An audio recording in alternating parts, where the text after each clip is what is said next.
Welcome to 6'5 Guys. I'm Ed Mobley. And I'm Steve Lawrence. And today we're going to talk about a very popular accoutrement, tripods. We have a few here. We do, and you seem to have brought the most. So I'm going to ask you about your evolution of the tripod and what you've experienced. Yeah. Again, this is about the journey, and I've traveled the road and kind of ended at this point, and actually this is a buddy of ours that he left it at a match. We're temporarily borrowing. Shamir, we have your tripod right here. But I thought we would probably kind of walk through perhaps what some of you guys have experienced in using different tripods. Curious, what some of the equipment is as far as tripods and what we're using.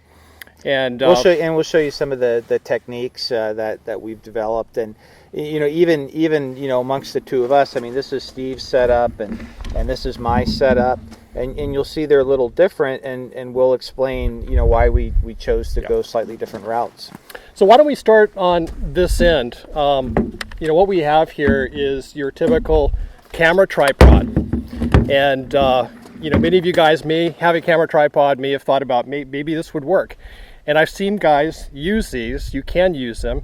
They're just not very effective. Mm-hmm. What you're limited by is two things. One is how much weight they can actually handle. If you have a heavy rifle over about 5-6 pounds, this thing will start to collapse on you if you extend the legs. Probably best to use them at this height where you have some modicum of stability. Other than that, the head doesn't lock down that tight. Mm-hmm. So you're really limited, and the fact that you don't have as much leg separation, that gives you more stability. So this, you'll quickly find out, does not work for you in a lot of situations. I mean, we'd probably save you some grief and tell you to save that money and maybe get a nice pair of shooting sticks, or kind of save up toward a nicer tripod. That's right.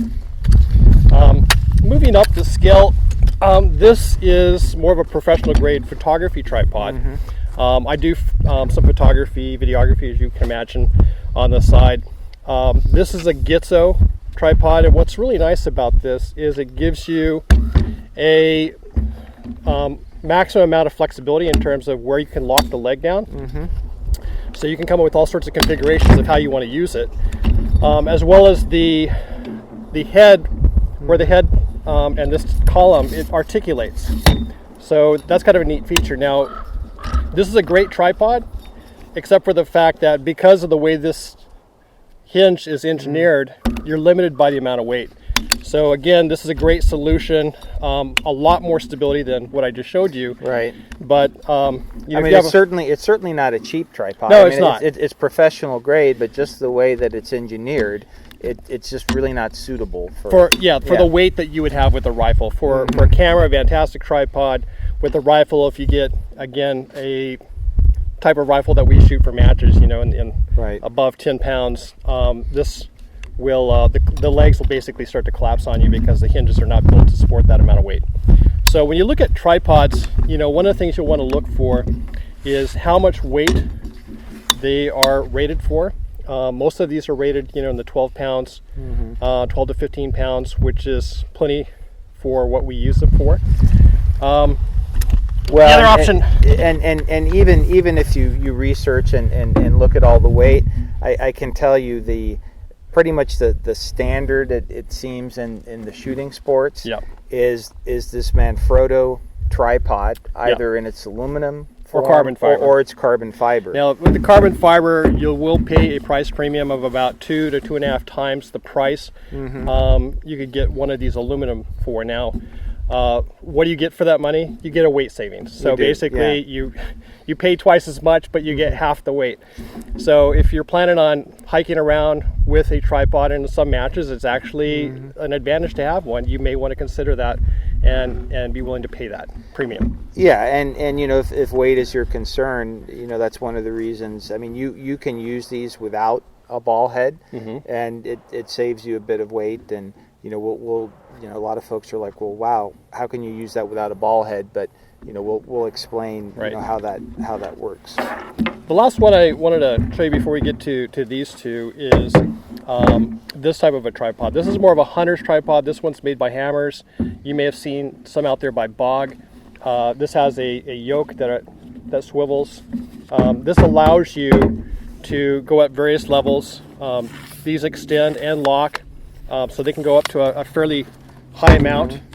The problem with, again, a very lightweight tripod is stability and the amount of weight they can hold. So plan on actually locking these down by digging them into the dirt, and you'll need to hold your rifle in place in order to have some level of stability to actually take advantage of what this is doing for you.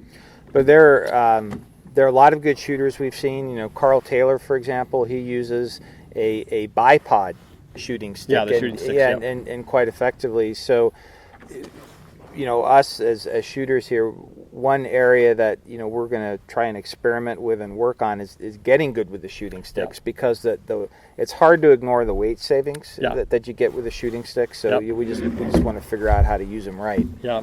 So I think for each of you, you'll need to figure out, you know, how much weight you would comfortably carry within a match to actually make it worthwhile to carry a tripod. You know, again, it's a trade-off in terms of how much stability you're going to get off of something like this versus the weight savings of carrying something a little bit lightweight like this or shooting sticks.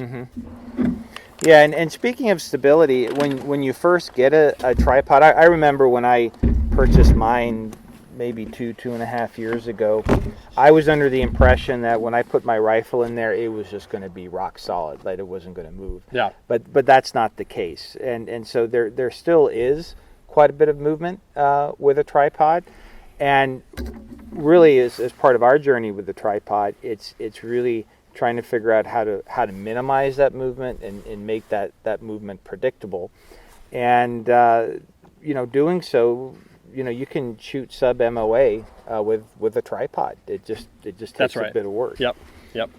As we did last match at a local match, we shot off a tripod and actually cleaned that stage. Yeah, exactly.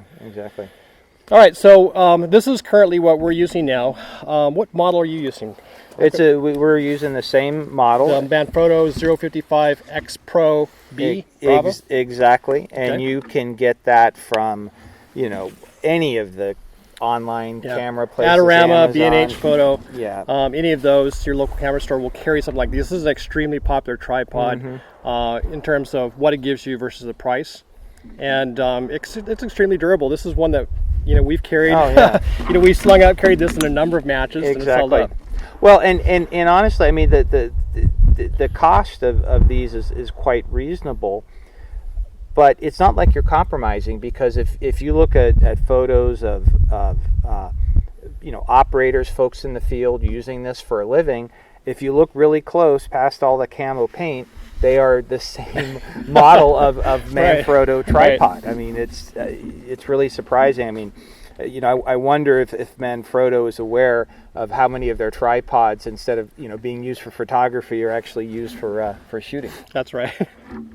Now, one thing you may have noticed, we do have a couple of mods. For example, you know, we've done some field expedient rigging of a sling attachment here. Yeah, and this was actually done during a match because we just needed a way to sling it over our shoulder. Right.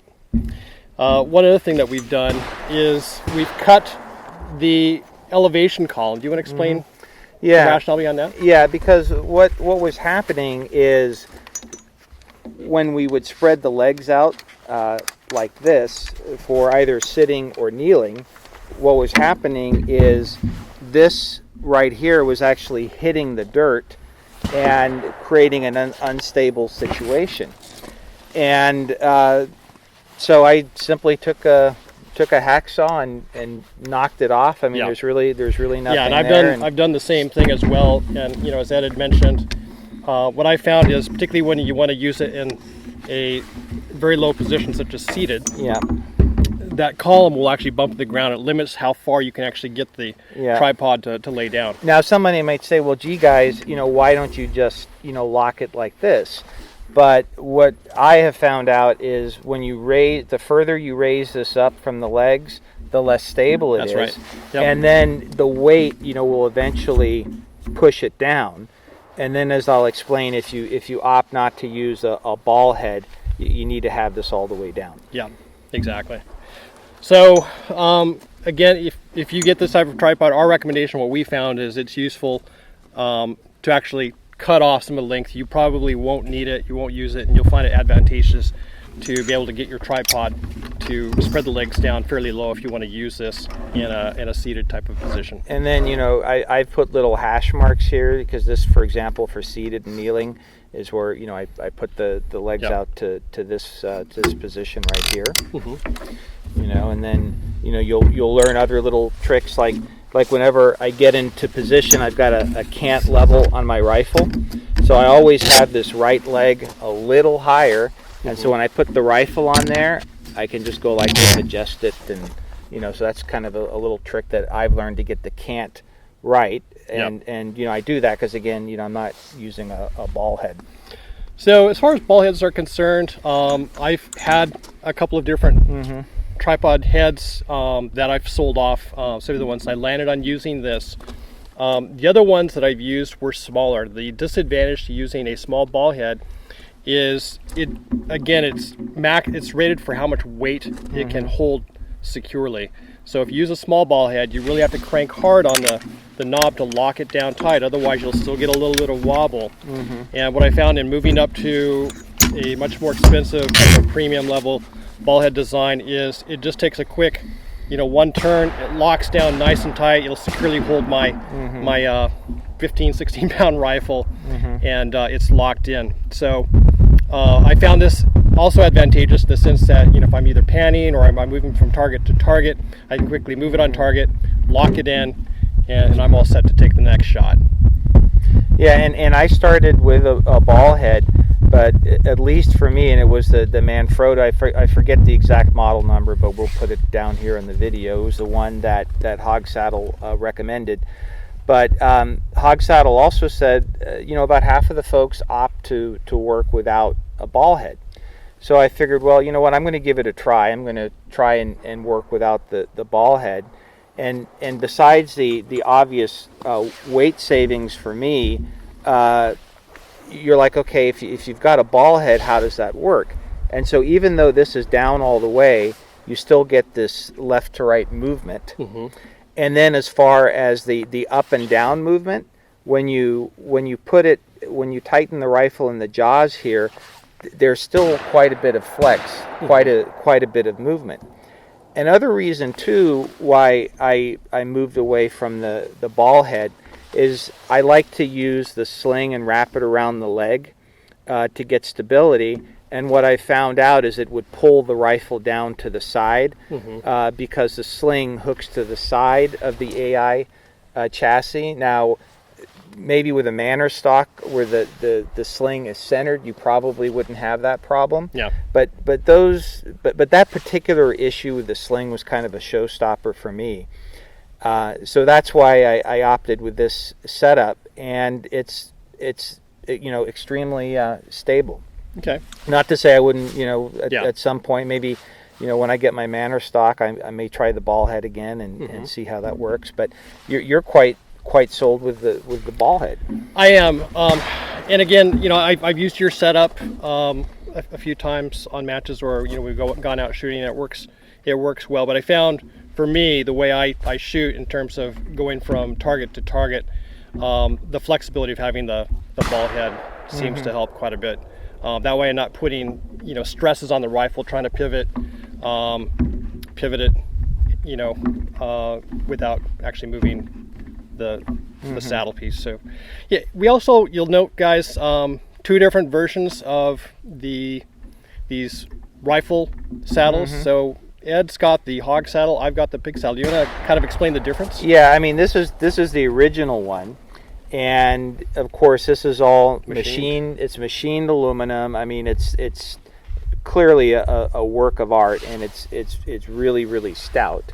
But it's $300, and a lot of folks, to spend $300 on an accessory is a bit of a commitment. I think the folks at Hog Saddle realized, they wanted to enter the market. At a lot of people wanted point. Those. They just didn't have the funds to go to something like that, so they offered this a couple of years ago, the Pig Saddle, and really the key difference is instead of machined aluminum, you have stamped steel. The same jaws of this grippy rubber material, and then the locking knob is actually a piece of plastic. Well, mine is machined aluminum. That's why it shoots better. So, or a polymer of some sort, but works great. You know, I don't have any reservations about going this route versus that, because it does lock the rifle in nice and tight. Yeah, I know. I mean, I think it definitely serves its purpose. But I think that the key thing here is, you know, as we've been, you know, trying to figure out, you know, how to get better shooting in general, you always hear you hear a lot of folks say, you know, do what works for you. And I think this really just illustrates here, you know, we're doing what works for us, and right now we're doing things that are slightly different. But we may find out, you know, down the road, we may even converge, you know, the same technique. Yeah. But, you know, there's nothing wrong to experiment. And yeah, I know, you know, when I look at the gear I have, and I look at what some other shooters that we know are using, the only thing I would change about my current setup is carbon fiber. But again, you know, it's a matter of, you know, where do you want to spend your money? Yeah. I've got other priorities right now. Carbon fiber tripod is definitely very nice. If you got the funds and the budget, do it. And my recommendation would be definitely consider it, because you know, when you're toting around a tripod all day, and questionable as to whether or not you may use it or not, you know, I'm usually the one that carries this. You get the shooting mat, but it's just one other thing that you're carrying around that, you know, if you could save a couple of pounds, it's probably worth it. Well, I think, you know, we talked about shooting sticks, and one of the reasons I really want to get good with shooting sticks is so that if weight is really the consideration, we'll just go with shooting sticks, and we'll leave this. But you know, without a ball head just like this, I mean, it's not terrible, but yeah, I mean, it can weigh you down if you're going to huff it for, you know, 8 or 10 miles, you know, on a day. I mean, you'll definitely notice it. Good. Well, what do you say we go ahead and hit the range? We'll kind of walk through a few of the techniques that we use. You know, this is not going to be a be-all, end-all overview of tripod shooting, but it'll just be kind of illustrative in terms of some of the things that we do to use these on stages that we've had in matches. Exactly. All right, let's do it. All right.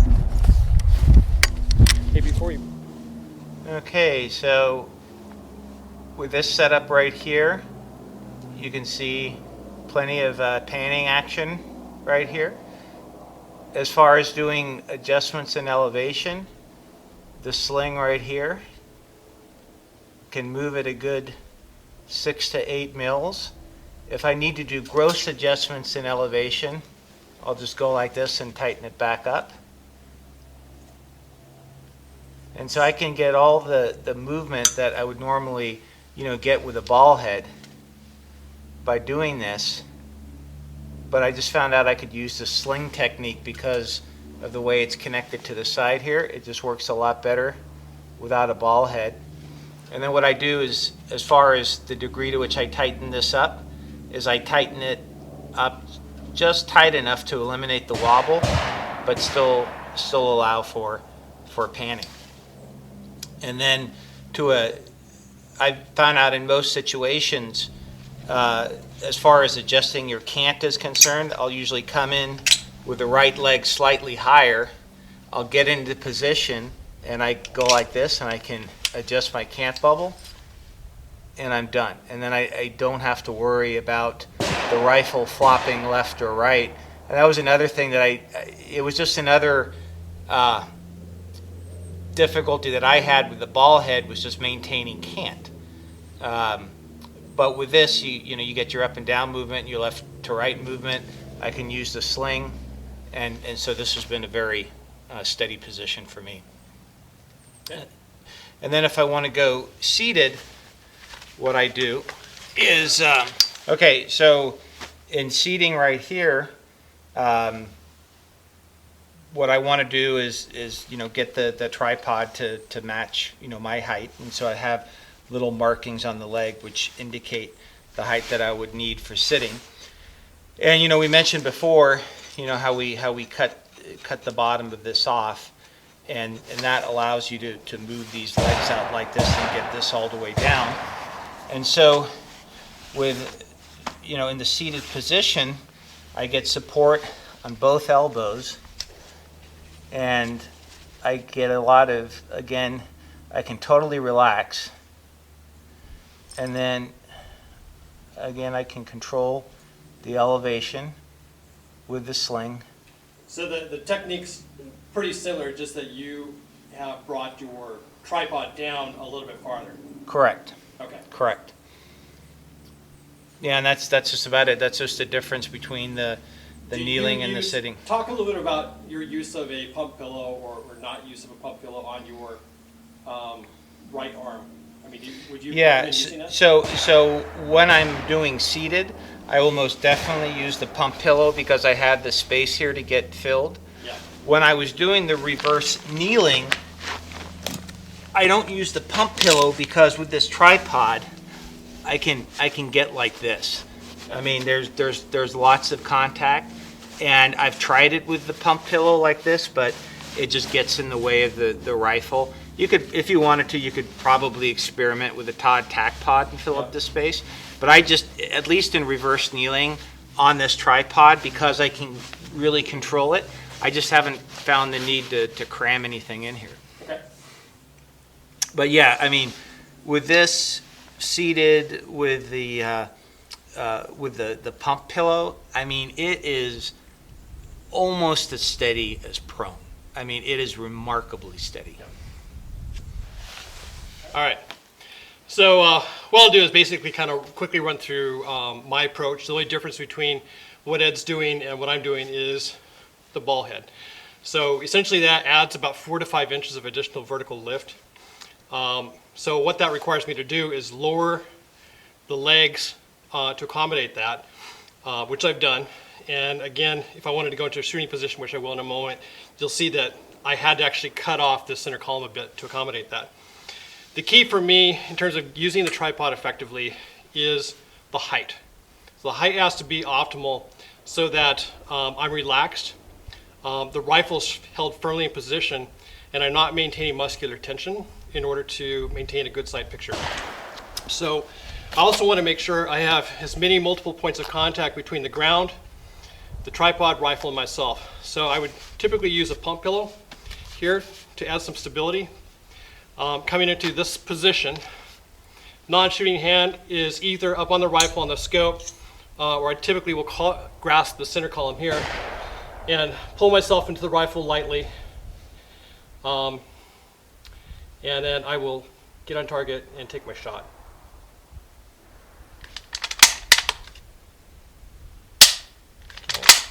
I'll loosen up using one turn of my ball head to get on target, twist and lock. Rifle's locked firmly in position.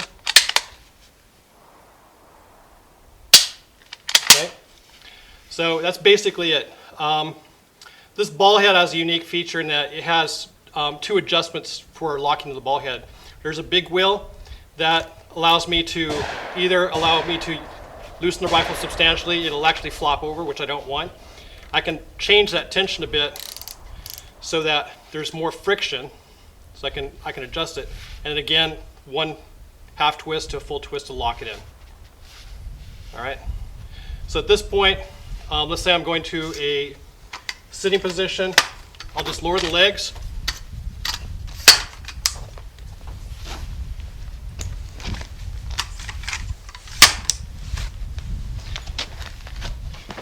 Find where my level is comfortable, about here.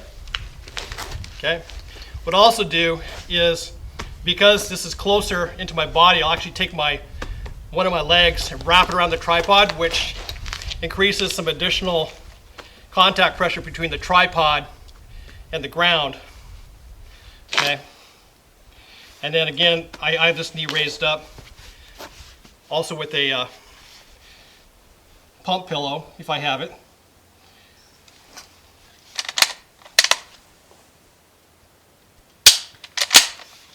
Loosen up, find my next target, lock. So that's essentially it. I'm going to walk through a couple additional positions, more of a standing type position, and kind of how we use these in a little bit of a different position. Okay, folks, I'm going to illustrate how I use this for standing. If you're 6 foot tall, as I am, you can extend these legs all the way out, and if you're not using a ball head, it is just the perfect height for shooting offhand. And I use the same technique here. I use the sling to give me a degree of elevation control. I get plenty of lateral movement just inherent with the tripod. Again, for gross adjustment, I do this, and with fine adjustment, I use the sling. And again, a very stable setup. If I'm not using my sling, I'll do what Steve does. I'll go like this and just kind of settle right into it. But I've started using the sling, and I've just found it just adds a lot of stability. So that's how I do offhand with a tripod. Excellent. Wow, Steve, that was a lot of fun. It really was. And hopefully you guys found something interesting in terms of tripod use, how we employ tripods. Again, this has just been our experience. If you have anything in terms of how you use tripods differently, have other ideas you'd love to share, we'd really like to hear from you. Leave comments in the section below. Yeah, if you think there are ways we can do it better, please let us know. We're students of this. Again, if you like the video, please like, share, and subscribe on our YouTube channel. Remember, folks, life's an adventure. Stay on target.